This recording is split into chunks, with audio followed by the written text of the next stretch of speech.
Cancer, welcome to Guru माइंडी tarot. और ये reading है आपके फरवरी के सेकंड वीक की। चलिए देखते हैं आपके लिए क्या मैसेजेस हैं in the second week of February. Messages cancer.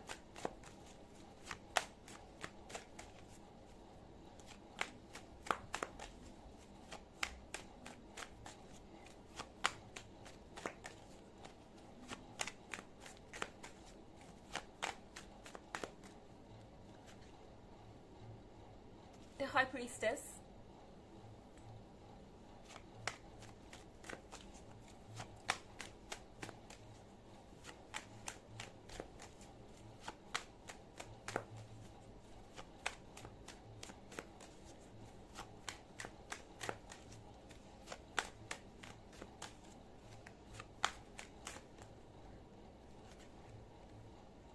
the Star,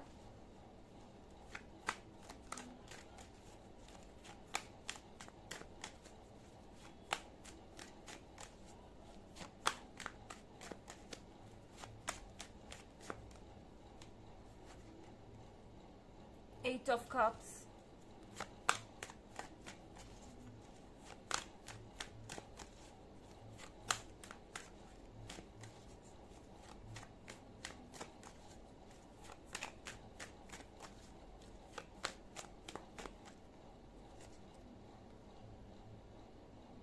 Seven of Swords,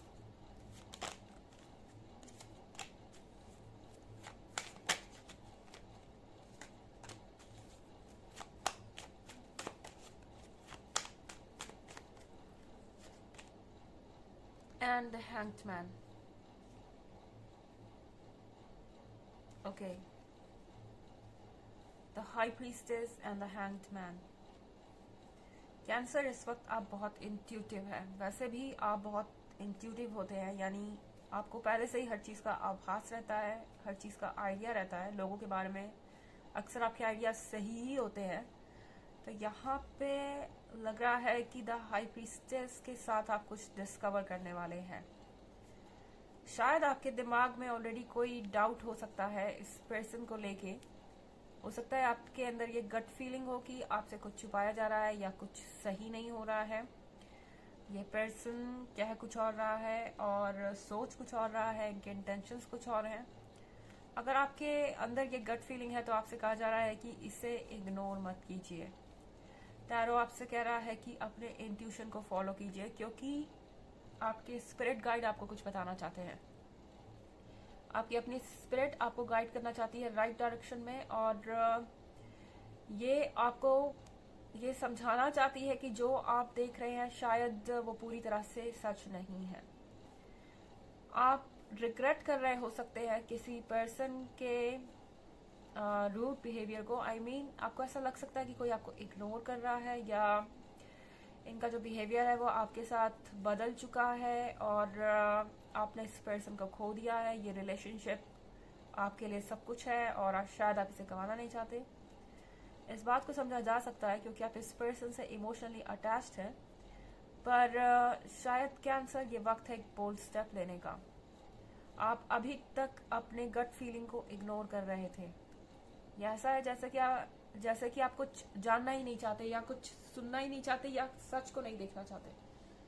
आपसे कहा जा रहा है कैंसर कि सच को अब आपको फेस करना पड़ेगा, क्योंकि अगर आप नहीं करेंगे तो यहाँ पे आपके लिए चीजें और कॉम्प्लिकेटेड हो जाएंगी। ये पर्सन आपके लिए सुटेबल नहीं है, या इनकी एनर्जीज जो है वो आपको ड्रेन कर रही है। एक तरीके से आप सिर्फ देते जा रहे हैं और आपके लिए यहाँ पे इनकी तरफ से कुछ भी नहीं है। ऐसा नहीं लग रहा कि ये पर्सन अपना 100% दे रहा है।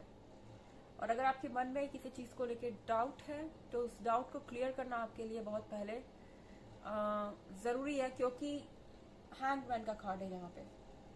टैरो आपसे कह रहा है विजडम को यूज कीजिए। तो यहाँ पे आपसे कहा जा रहा है कि आपको अपने विजडम का यूज करना होगा। अभी तक सिर्फ आप अपने इमोशंस से गाइडेड थे। अभी तक आपके इमोशंस आपको बता रहे थे कि आपको क्या करना चाहिए क्या नहीं, क्योंकि ऑब्वियसली आप वाटर साइन हैं और आपके इमोशंस सबसे ज़्यादा स्ट्रांग होते हैं ऑफन इन 12 ज़ोडिएक में सबसे ज़्यादा। तो यहाँ पे आपके लिए ज़रूरी है कि आप अपने विस्डम को यूज़ करें, अदरवाइज आप खुद को हर्ट कर लेंगे इस पूरे प्रोसेस में। और 8 ऑफ कप्स का मतलब यहाँ पे है कि आपके पास एक और अपॉर्चुनिटी है दोबारा से सोचने की। यूनिवर्स लगातार आप पे साइन थ्रो करेगा कैंसर कि आपको क्या करना चाहिए और क्या नहीं, और बार बार आपको ये सोचने पे मजबूर करेगा कि आपको एक्चुअली में क्या डिसीजन लेना चाहिए। जब तक कि आप यूनिवर्स की बात मान नहीं जाते या समझ नहीं जाते, तो आपसे ये कहा जा रहा है कि चाहे चीज़ें कितनी भी अट्रैक्टिव क्यों ना हो, कितनी भी इम्पोर्टेंट क्यों ना हो आपके लिए, अगर आपको लगता है कि ये लॉन्गर रन में आपके लिए सही नहीं है, तो आपको आगे बढ़ जाना चाहिए या फिर इस सिचुएशन से अपने आप को दूर कर लेना चाहिए। क्योंकि अभी आपको ऐसा लगेगा कि ये एक्चुअली में बहुत ज़्यादा पेनफुल है, मगर ये आपको सही पर्सन के और ज़्यादा करीब करता जा रहा है, या फिर सही डायरेक्शन में आप और ज़्यादा आगे बढ़ जाएंगे एक बार आपने नेगेटिविटी कट ऑफ की तो। और यहाँ 7 ऑफ सॉर्ड्स है।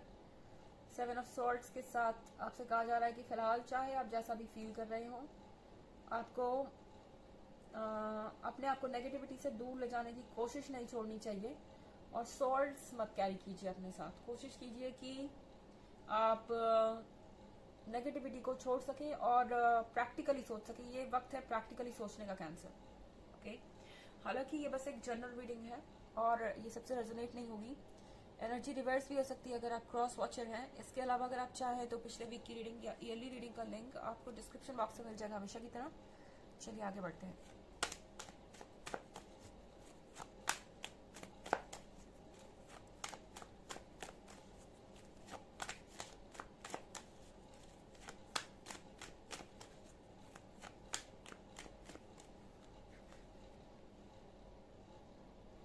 Seven of Wands,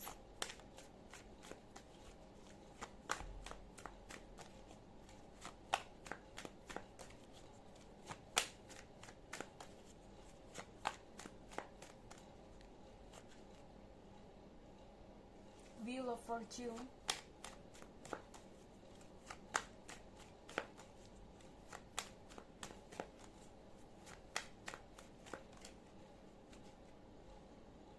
the Moon,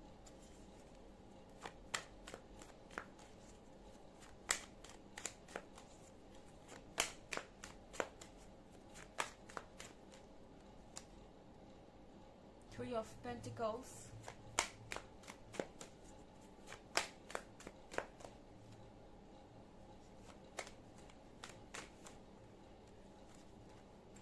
Four of Wands।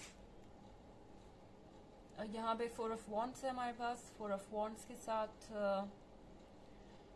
I think आपको ऑलरेडी इस पर्सन से कमिटमेंट मिल चुका है, या आप कमिटमेंट करने वाले थे, या आप शायद एक ऐसे पॉइंट पे जहां आप ऑलमोस्ट इस रिलेशनशिप को एक गोल तक पहुंचाने वाले हैं। ऐसा लग रहा है कि आप ऑलरेडी डिसाइड कर चुके हैं कि आप इस पर्सन से शादी कर लेंगे, या ये पर्सन ऑलरेडी ये डिसाइड कर चुका है। आप शायद एंगेज्ड भी हो सकते हैं, या एक स्ट्रॉन्ग रिलेशनशिप है, कमिटमेंट है, मगर उसके बाद भी आपके मन के अंदर ये डाउट्स आ सकते हैं बार बार।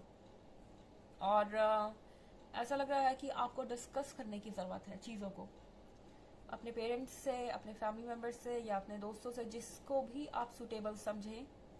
अपने डाउट्स के बारे में बताने के लिए आप रेडी हों, उससे ही आप डिस्कस कर सकते हैं यहाँ पे। और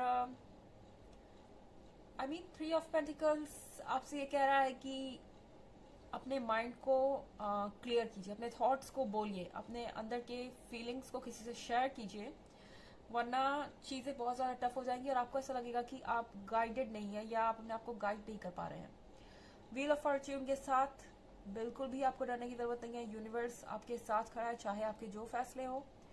तो बोल्डली अपने डिसीजंस लीजिए। आप जहाँ जाएंगे और जो डिसीजन करेंगे वो सब कुछ आपके फेवर में ही काम करेगा।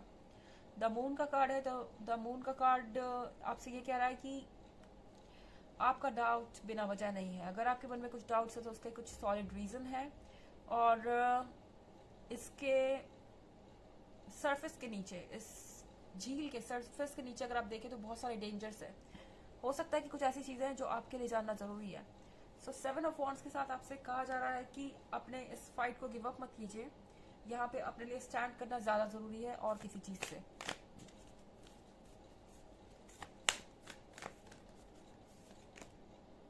आकाशा, your guidance is divinely guided. तो आप जिससे भी गाइडेंस लेंगे वो पर्सन यूनिवर्स के थ्रू गाइडेड ही रहेगा, और आपको जिससे भी जो भी एडवाइस मिल रही है आपको वो यूनिवर्स एडवाइस देना चाहता है उस पर्सन के थ्रू। तो उस गाइडेंस को आप ट्रस्ट कीजिए और उस गाइडेंस को आप फॉलो कीजिए एंड आप इस सिचुएशन में से बाहर आ जाएंगे। ओके तो यह है रीडिंग फरवरी के 2nd वीक की। आई होप आपको अच्छी लगी होगी। Thanks for watching. Till next video, bye.